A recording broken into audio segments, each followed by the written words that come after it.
We are MDT. We design, test, and create precision rifle chassis and accessories to help you shoot better. I'm Francis Colon. And I'm Chad Heckler. And we're Team MDT shooters. We get this question all the time. How do you clean your rifle?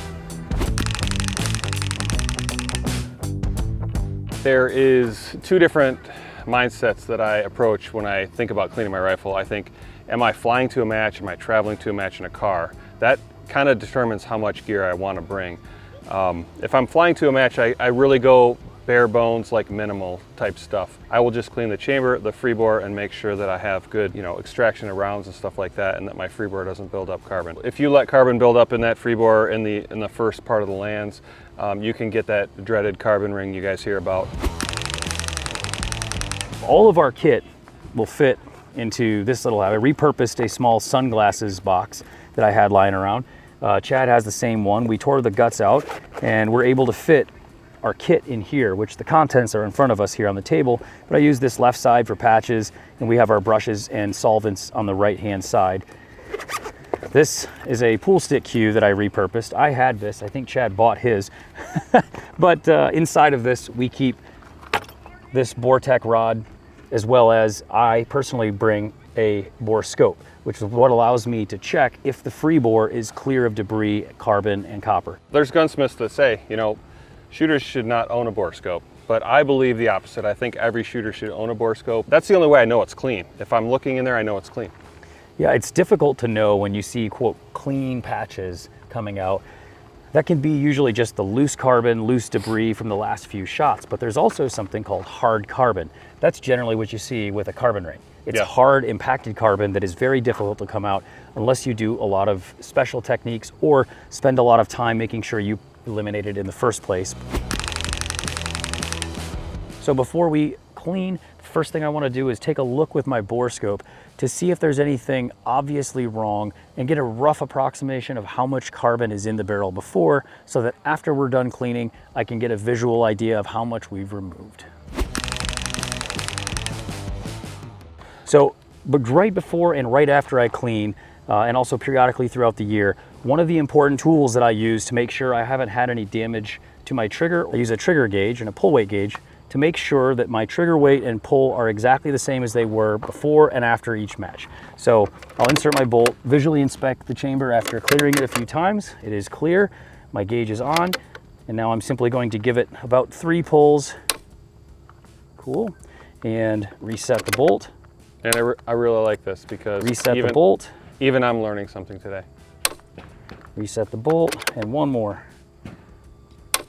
And all of those were right at about 15 ounces. I expected it to be 15 to 15 and a half. And now I know that after my match, I haven't had any damage to my trigger or issues with it hanging up, binding, or other.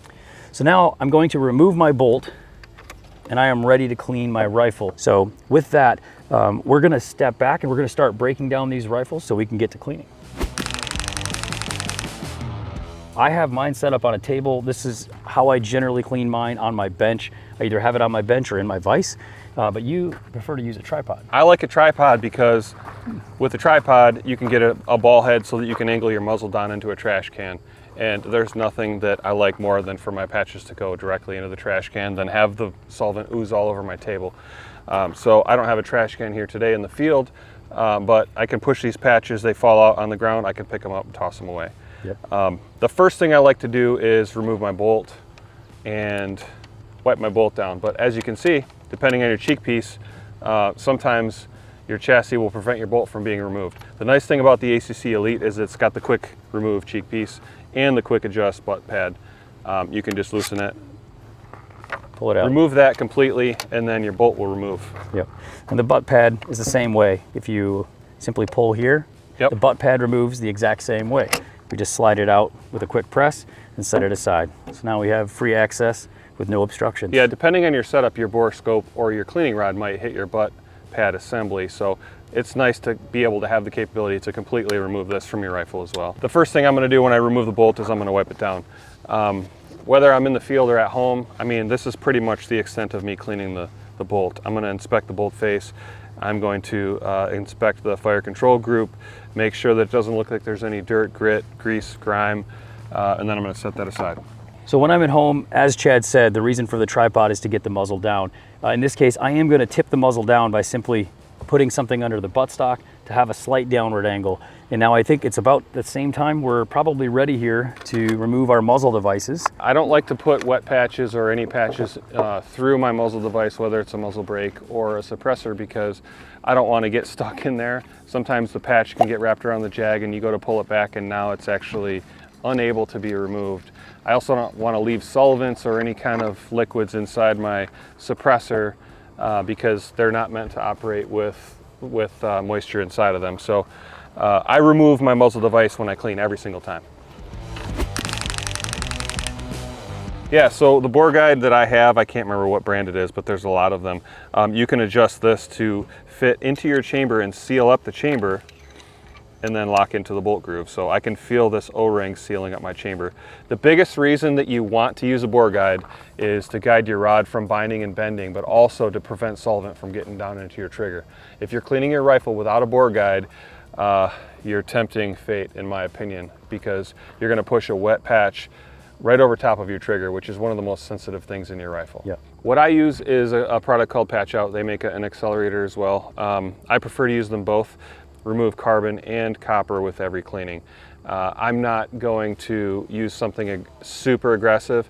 I prefer something that I can leave in the bore for hours. Wet the bore, scrub the bore, and then let it kind of do the work for a few hours. Chad prefers the spray bottle so he can spray his patches, which he's gonna do.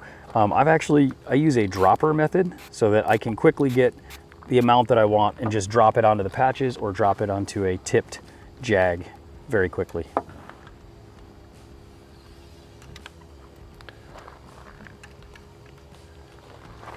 The nice thing if you have your rifle on a tripod is that would just fall into the trash. So Chad, the way that I apply solvent is simply going to be with this brush. It's a 30 cal nylon brush. Because it's nylon, it's very flexible. I can push through and get some scrubbing, but just load it with solvent very quickly. In this case, I'm not even going to drop it in my rifle yet because I'll do that in a moment, but all I do is just load the bristles with a dropper and they're ready to go. Yeah, push it through my bore. So. Yeah, so I'll put this brush on here. I normally do 10 or 20 strokes. What about you? It just depends on how the brush feels specifically. If you're pushing and if you go really gently, you can generally feel that the throat or the first 5 to 6 inches of the barrel feel tight. And then as you go further past that, it'll loosen up and you may get a little more tightness towards the muzzle depending on where the fouling is located in your barrel. I go until I feel a relatively smooth, even transition throughout the entire bore. Yep, I'm starting to feel that. Yep. So Chad, can I borrow your bore guide? Yeah, I'm gonna no do problem. wet my bore. So one of the other tricks that I've learned to try to keep solvent out of places you don't want it, I have this small little rag which I use for a few different things. And this is gonna go over top of my buttstock up to where the bore guide sits in and into my bore guide. So it just basically covers up the tang through the action. And it's nice because as you get your brush going back and forth in the bore, you're generally gonna be picking up a lot of carbon, copper, debris, dirt, grime, etc. That ends up on the middle of the cleaning rod. By using the bore guide in conjunction with the rag, you can simply make some passes. And then as you're pulling it back out, you can simply squeegee the end of the rod, and then you can push it back through to make sure that you're getting as much of the dirty stuff off the rod and not running a super dirty rod if it happens to be pretty loaded through your bore. That's one thing I do. Yeah, that's I like about that. 5-6 strokes. That's probably all I need for now. It started to feel pretty smooth. It's a pretty new barrel. Yep. So now we would just sit and wait, maybe an hour or two, come back after doing some other stuff, maybe reloading, tumbling brass, and we'll start the patch out process. Yep. So after we've waited our 1-2 hours or overnight, I personally like to come back, I reapply some of the solvent to the brush, and I will push the brush back through this thing and make sure that I re-agitate the solvent in the bore. And then we're gonna think about patching out the bore and drying everything out. Yeah, that's the last step. Yep. We wanna get all of that solvent out. Any carbon that's been dissolved and is in sort of a solid state, we wanna get that out. One thing I'll say is if you have a 6mm bore, your neck is going to require something bigger than a 6mm brush to clean the neck. So what I use personally is a 7mm brush. This is the Bortec, I think it's the action cleaning rod, but it also has this bore guide that keeps it kind of central to the bore. And I'm gonna spin this around and I'm gonna make sure that the neck area is clean right between the neck and the free bore.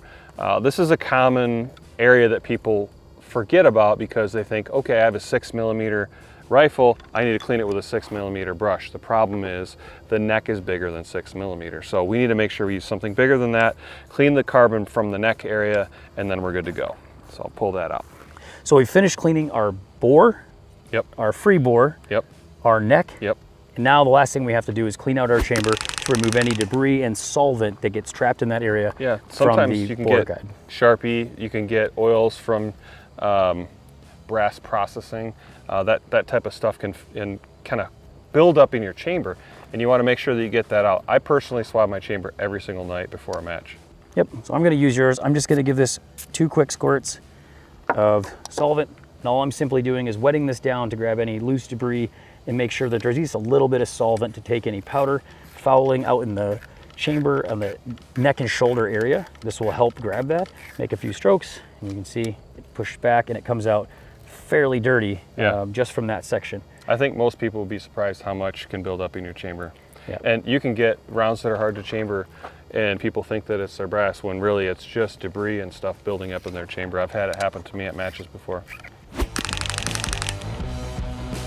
So what I'll generally do, the method I use, is to simply take a long cut patch using the same brush that we just used, and in doing so it forms a nice tight seal, and nylon brushes flex quite easily. You can push this through the entire bore and have a nice dry bore in just 1 to 2 patches. Yep, so I'm kind of obsessive about this. I might do more than 2 patches, I'm just saying. I know you are.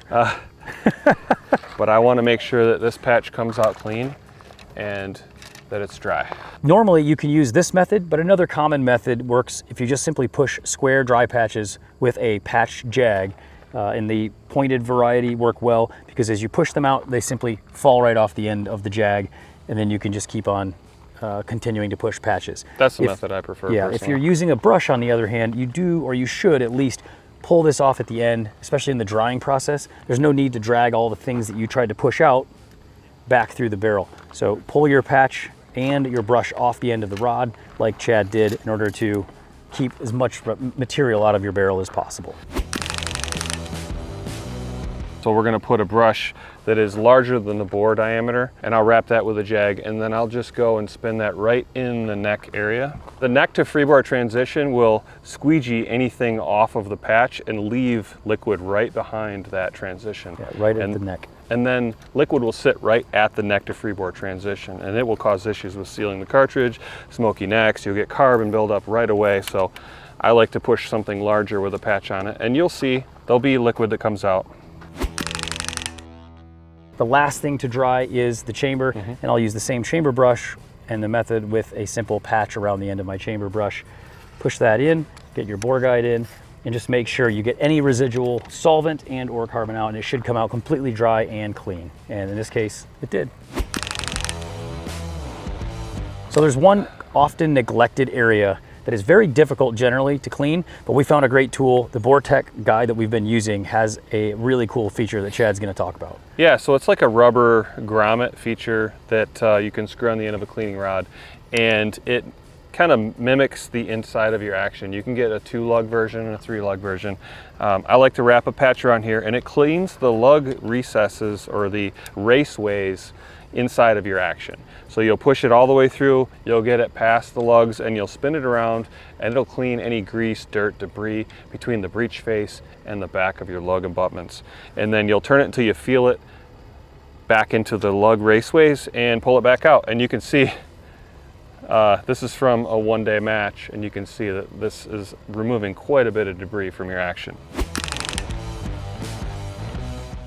All right, so I'm gonna take a few quick looks with my bore scope. So I'm gonna go really close and slow as I'm entering the bore scope into my chamber to make sure I'm not gonna damage my mirror. And I wanna make sure I'm taking a look at the entire area within the chamber, as well as the neck, the free bore and neck transition, the free bore, and then into the lead and subsequent into the bore.